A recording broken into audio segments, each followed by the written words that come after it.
मशीराबाद हम तमाम टीआरएस के कायदीन और ख़ासतौर से जयसीमा साहब जो मोटा गोपाल साहब जो एमएलए हैं यहाँ के, उनके साहिबजादे भी है, और काफ़ी हमारे लीडर्स है, शरीफ भाई है, बासित भाई, काफ़ी लीडर्स, अरशद भाई है, और हमारे कलीम भाई है। बहुत से लोग यहाँ पर आए हैं और इस घर में बहुत बड़ा दुख का इजहार किया जा रहा है।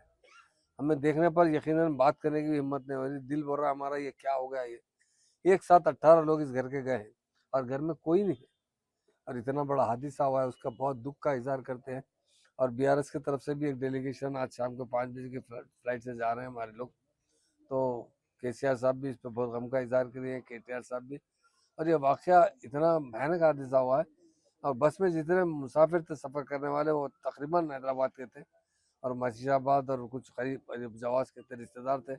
सारे के सारे लोग उस बस में चल चुके हैं, और उनके रिश्तेदारों को हुकूमत का भी ऐलान ये है कि वहाँ की हुकूमत का ऐलान है कि डीएनए टेस्ट करने के लिए यासिन के जो रिश्तेदार है, हर फैमिली के 2 मेंबर को भेजा जाए, मगर भिजाने में थोड़ा ताखिर हो रही है।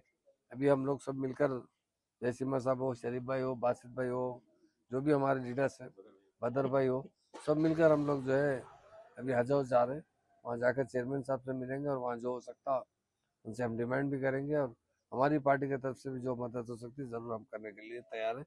मगर ये हादसा मैं समझता हूँ ऐसा 150 साल में पहली मरतबा इतना बड़ा हादसा हुआ है, जिसका हम भूल नहीं सकते। और ये हादसा ऐसा हादसा है, कई मासूम बच्चों की जान चली गई, और मुकम्मल फैमिली के लोग चूँकि एक हज एक ऐसा फरीजा है, लोग अपने अफराद ख़ानदान के साथ जाते हैं, सिंगल सिंगल नहीं जाते हैं, ताकि बार बार मौका नहीं मिलता है। तो अपने छोटे बच्चों, इसमें 2-2 साल के बच्चे भी हैं, और तमाम अपने फैमिली को लेकर गए हैं लोग, और सारी की सारी फैमिली वहाँ जाकर ये हादसे में ख़त्म हो गई है। उसका बहुत दुख का इजहार करते हैं, और हुकूमत से जल्द हमारा डिमांड है कि अफराद ख़ानदान को फ़ौरन भिजाया जाए।